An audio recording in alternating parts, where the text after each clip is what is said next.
Hello students, अस्सलाम वालेकुम। उम्मीद करता हूँ आप सब खैरियत से होंगे। आप देख रहे हैं मैथ्स विद तलहा। जैसा कि हम क्लास 12 की न्यू मैथमेटिक्स बुक का चैप्टर 2 डिस्कस कर रहे हैं, जिसका नाम है फंक्शन एंड लिमिट्स। और प्रीवियस लेक्चर में हमने फंक्शन को डिस्कस करा, identify through the graph the domain and the range of function. हमने ग्राफ के ज़रिए फंक्शन की डोमेन और रेंज देखी, एग्जाम्पल 1 देखी, एग्जाम्पल 2 देखी। आज के इस लेक्चर में हम मॉडुलस फंक्शन का ग्राफ प्लॉट करना सीखेंगे कि बेसिकली मॉडुलस फंक्शन होता क्या है। फर्स्ट ऑफ ऑल मैं आपको बताऊं, जैसे आप हमें पता है कि हम जैसे मॉडुलस एक्स जब हमारे पास होता था, तो हम जब उस पर डेफिनेशन मॉडुलस की यूज़ करते थे तो हम एक्स को पॉजिटिव भी लेते थे, एक पॉजिटिव एक्स लेते थे, एक नेगेटिव एक्स लेते थे।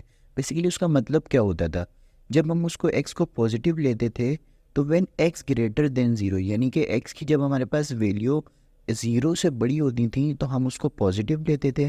और जब हम उसको नेगेटिव लेते थे तो उसका क्या मतलब होता था, जब हमारे पास एक्स की वैल्यू ज़ीरो से छोटी होती थी। इस वजह से हम जब मॉडुलस की डेफिनेशन को यूज़ करते थे तो हम एक्स को पॉजिटिव और नेगेटिव लेते थे। तो आज बेसिकली हम इसका ग्राफ ड्रॉ करेंगे। आता तो आप मेरा प्रीवियस लेक्चर देख सकते हैं जिसमें फंक्शन का ग्राफ प्लॉट करने का सिखाया गया है। तो first we draw the graph of the function with the help of the following table. जैसे कि आप जानते हैं कि जो हमारा एक्स होता है वो इंडिपेंडेंट होता है, वाई जो होता है वो हमारा डिपेंडेंट होता है। यानी कि एक्स की वैल्यू हम ग्राफ के अंदर कुछ भी रख सकते हैं और वाई की वैल्यू हम वाई डिपेंडेंट होता है, यानी कि जैसे जैसे हम एक्स की वैल्यू को चेंज करेंगे वाई की वैल्यू चेंज होती जाएगी। तो हम ग्राफ को प्लॉट करने के लिए एक्स की वैल्यू 0, 1, -1, 2, -2, 3 और -3 लेंगे। जैसे जैसे हम एक्स की वैल्यू इस फंक्शन में पुट करेंगे, जैसे 0 पुट करेंगे तो एक्स भी 0 आ जाएगा, 1 पुट करेंगे तो ये भी 1 आ जाएगा, -1 पुट करेंगे मॉडुलस की वजह से +1 हो जाएगा, 2 पुट करेंगे तो 2 हो जाएगा। इसी तरह से सो ऑन, ये हमारा ग्राफ की वैल्यूज़ आती जाएंगी। अब हम यहाँ पर इसकी वैल्यूज़ को पुट करते हैं। अब हम इन पॉइंट्स को एक्स एक्सिस और वाई एक्सिस पे प्लेन करते हैं। जैसे कि आपको पता है ये एक्स एक्सिस होता है पॉजिटिव एक्स एक्सिस, ये पॉजिटिव, ये नेगेटिव वाई एक्सिस, ये पॉजिटिव एक्स एक्सिस होता है, ये नेगेटिव एक्स एक्सिस होता है, ये पॉजिटिव वाई एक्सिस होता है, ये नेगेटिव वाई एक्सिस होता है।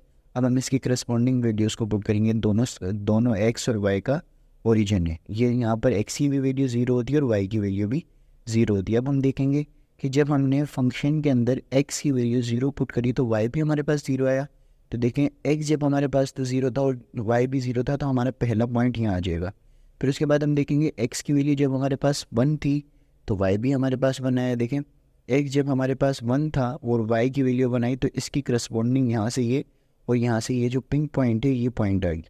इसी तरह से जब हमारे पास एक्स की वैल्यू -1 थी तो वाई की वैल्यू +1 आ गई। देखें एक्स की वैल्यू जब हमारे पास -1 थी तो वाई की वैल्यू +1 आ गई। इस तरह से ही हमारे पास ये वाला पॉइंट हमारे पास आ गया। इसी तरह से हमने 2 पॉइंट देखा, एक्स की वैल्यू 2 तक की तो वाई भी 2 आ गया। देखेंगे एक्स वैल्यू 2 हमारा ये रहा और वाई की वैल्यू 2 हमारी ये रही। तो इसी तरह से पॉइंट्स हमारे आते जाएंगे।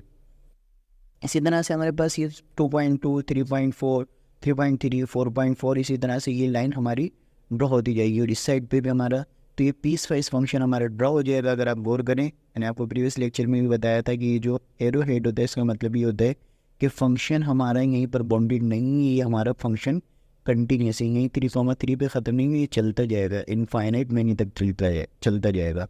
और इस साइड पे भी ये फंक्शन इनफाइनाइट मैनी तक ऐसे जाता जाएगा। तो अब हम देखते हैं ये क्या लिखा हुआ है।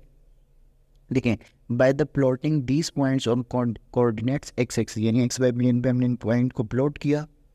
The graph of the modulus function, ये ग्राफ मॉडुलस फंक्शन का एक ग्राफ हमारे पास ड्रॉ किया है। Now we identify its domain and the range with the help of graph. हाँ, अब हम इस इन पॉइंट की इस ग्राफ की मदद से डोमेन और रेंज देखेंगे, जैसे प्रीवियस लेक्चर में देखी थी। अगर आपको पता है कि जो हमारी डोमेन होती है वो एक्स की वैल्यूज़ होती हैं और जो हमारी रेंज होती है वो वाई की वैल्यूज़ होती हैं। अगर आप देखें एक्स की वैल्यू हमारी कहाँ से लेके कहाँ तक लाइज करनी है। देखें एक्स की वैल्यू हमारे पास यहाँ से, अगर हम जैसे हमने 3 डाला, -3 डाला तो यहाँ पर 3 आ गया, 4 डालेंगे तो 4 आ जाएगा। इस तरह से हम एक्स की वैल्यू इस साइड पे कुछ भी डालें हमारे पास वाई की करस्पॉन्डिंग वैल्यू मिलती जाएगी। और इसी तरह से हम एक्स की यहाँ पर भी कोई भी वैल्यू डालें हमें वाई की वैल्यू यहाँ पर करस्पॉन्डिंग वैल्यू मिलती जाएगी। तो जो हमारी इस फंक्शन की डोमेन होगी वो होगी पूरी रियल लाइन, यानी कि पूरा का पूरा एक्स एक्सिस।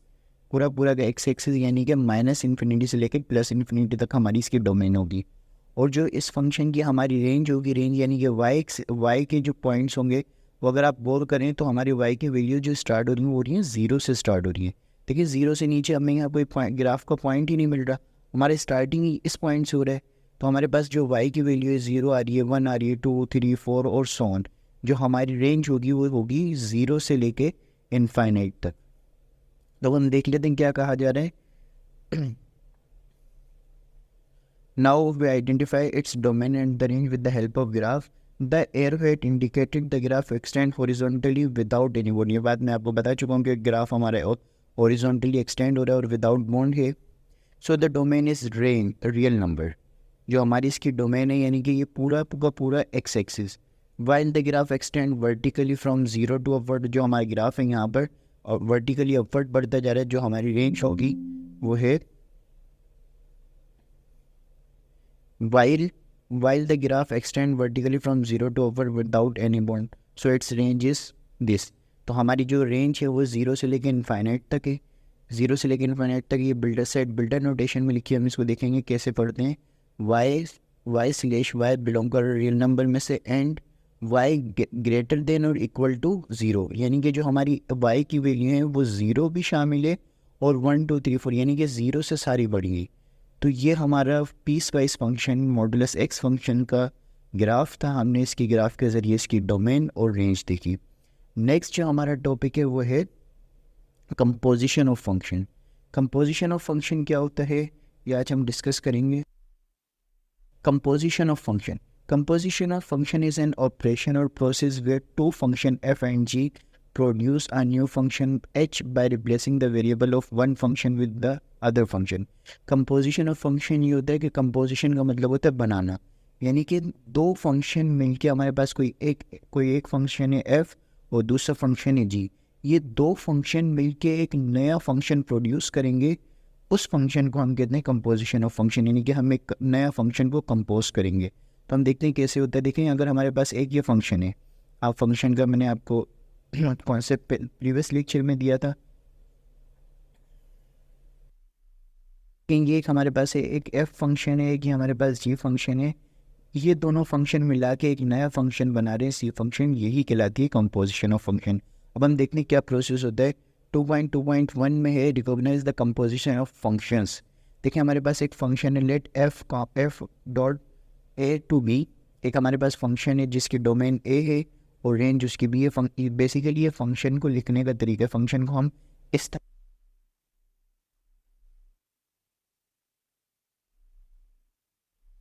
से लिखते हैं। जी बी से सी तक है, जो हमारे जी फंक्शन है उसकी डोमेन है बी और उसकी range is C. B to function then the composition of F and G denoted by, जो हम फंक्शन को तीसरा कंपोजिशन ऑफ फंक्शन को जी ऑफ एक्स इस तरह से लिखते हैं, is define as the function. इस तरह से डिफाइन होता है। ये जो दो फंक्शन है, ये जो पहला फंक्शन है इसकी डोमेन लेता है, जो हमारा नया फंक्शन बनने वाला है वो पहले फंक्शन की डोमेन को ले लेता है और दूसरे फंक्शन की रेंज को ले लेता है। देखें जो हमारा कंपोजिशन ऑफ फंक्शन है g of x g of f जो हमारा बन रहा है, इसकी डोमेन है हमारी ए सेट और जो इसकी रेंज है वो C set given by g of x. और ये कह रहे हैं g of x all x belong in A, यानी कि एक्स की सारी वैल्यूज़ ए से बिलोंग करेंगी, यानी कि जो उसकी डोमेन है वो सारी यहाँ से बिलोंग कर रही है। तो ये था हमारा composition of function. The composition G of F of function F and G exist when range subset होगी डोमेन की, वही बात कह रहे जो मैं आपको बता चुका हूँ। Domain of G, the domain and the range of composition of function will be domain of F, मतलब यानी कि फंक्शन जो एफ फंक्शन की हमारी डोमेन होगी वो जी फंक्शन की डोमेन होगी and the range of G respectively, यानी कि ये जो हमारे पास एक ये एफ फंक्शन है और दूसरा जी फंक्शन है, जो हमारा नया फंक्शन जी ऑफ एफ बनेगा, जी ऑफ एफ जो हमारे जो फंक्शन जनरेट हो रहा है, जो हमारे एफ फंक्शन की वो डोमेन को ले लेगा और जी फंक्शन की हमारी रेंज को ले लेगा। तो फिर इस तरह से हमारा एक फंक्शन जनरेट हो जाएगा। इस तरीक़ेकार को हम कंपोजिशन ऑफ फंक्शन कहते हैं। अब देखेंगे हमारे पास ये कह रहे हैं the order of function in important while dealing with the composition of function since G of X is not equal to F of G in general. हमारे पास एक एग्जांपल है, फाइंड द कंपोजिशन ऑफ दो given function. हमारे पास example 1 है, हमें दो गिवन फंक्शन दिए हुए, ये फंक्शन दिया हुआ है एफ आर से आर तक, यानी कि इसकी जो डोमेन है वो भी सेट ऑफ रियल नंबर है और रेंज भी इसकी set of real number is a function which is define F of x, मतलब इस तरह से डिफाइन हुआ ये फंक्शन हमारा कहलाता है बेसिकली। जो हमारे F of X is equal to 3x+1 है, ये हमारा एक फंक्शन है। और दूसरा फंक्शन दिया हुआ है जी आर टू आर, यानी कि एक फंक्शन और जी डिफाइन हो रहा है जिसकी रेंज भी रियल नंबर है और डोमेन भी रियल नंबर है, is another function which defined as G of X दिया हुआ है x²। तो हमें फाइंड करने है जी ऑफ एक्स, यानी कि कंपोजिशन एफ ऑफ जी, इस तरह से हमें फाइंड करना है।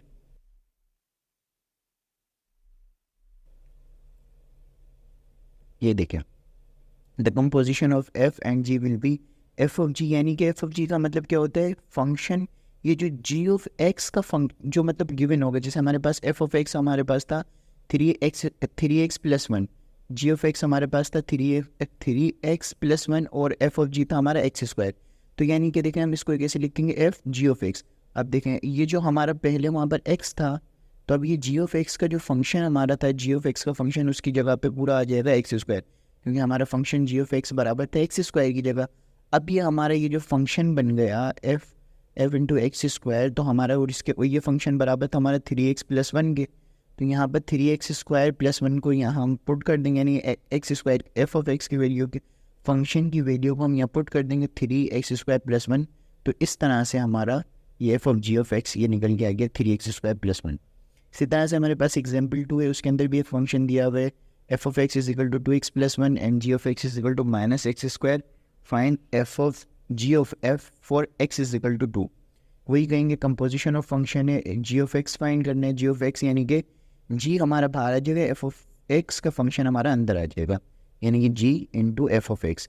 अब जी का जी हमारा ये एफ ऑफ एक्स, ये जो फंक्शन हमारा था ये किसके बराबर है, देखें ये गिवन है, ये है 2x+1। अब देखें जब यहाँ पर हमारे पास, अगर आप इस फंक्शन को गौर करें, जब यहाँ पर हमारे पास जी खाली यहाँ पर सिर्फ हमारे पास x था, तो हमारा फंक्शन -x² था। लेकिन अब हमारे पास जब ये यहाँ पर जी के साथ 2x+1 है, तो हमारा फंक्शन क्या होगा, x की जगह पे जहाँ जहाँ x था उसकी जगह पे ये सारा आ जाएगा। देखें जब यहाँ x था तो -x² था, लेकिन अब यहाँ पर 2x+1 है तो हमारे पास क्या जाएगा, -2x+1 का होल स्क्वायर। ठीक है, ये हो गया, यहाँ तक ये हमारा कंपोजिशन ऑफ फंक्शन हो गया। उसके बाद हमें ये कहा जा रहा है कि for x is equal to 2, यानी कि हमारा ये जी ऑफ एक्स से हमें x की वैल्यू 2 पुट करना है, यानी कि x 2 पॉइंट पे उसका कंपोजिशन ऑफ फंक्शन निकालना है। तो इस इक्वेशन के अंदर हमारे पास जो जहाँ जहाँ x है हम उसको 2 पुट कर देंगे। देखिए यहाँ 2 × 2+1 का होल स्क्वायर, और इसको सॉल्व करेंगे तो -25 हमारा कंपोजिशन ऑफ फंक्शन आ गया 8 पॉइंट x इज इक्वल। इसी तरह से हमारे पास एग्जाम्पल 3 है, इसके अंदर एक फंक्शन डिफाइन हुआ है, जिसकी डोमेन है -1 से लेकर 1 तक। Is a sine function, S of X हमारे पास है sine function, and P of X is a polynomial function, ये पॉलिनोमियल फंक्शन है। P of X is equal to x² + 5x + 7, then find P of S. अब हमें यहाँ पर P of S find करना है। तो अब सबसे पहले हम क्या करेंगे, जो हमारा पी फंक्शन है वो बाहर ही रहेगा, एस ऑफ एक्स इसके अंदर चले जाएगा। अब देखिए पी ऑफ एस ये हो गया। अब अगर थोड़ा सा आप गौर करें, जो हमारा एस ऑफ एक्स फंक्शन था, वो हमारा था साइन एक्स, और पी ऑफ एक्स जो हमारा फंक्शन था x² + 5x + 7। सपोज अगर यहाँ पर मैं x की जगह पर इस फंक्शन के अंदर, अब ये जो हमारा फंक्शन है, इस फंक्शन के अंदर अगर मैं यहाँ, जब हमारे पास x था तो हमारे पास आ रहा था x² + 5x + 7। अगर मैं इस फंक्शन की जगह पर साइन पुट कर दूँ, यानी कि इस x की जगह पे साइन पुट कर दूँ, तो ये हमारा क्या हो जाएगा, साइन स्क्वायर + 5 साइन + 7। इसी तरह से हमें ये सारा करना है। देखें पी, ये बात तो आपको समझ आई होगी, पी बाहर रह गया और साइन एस एक्स अंदर चली गया। इसी तरह से पी ऑफ एक्स और ये एस एक्स की जगह पे साइन एक्स आ गया।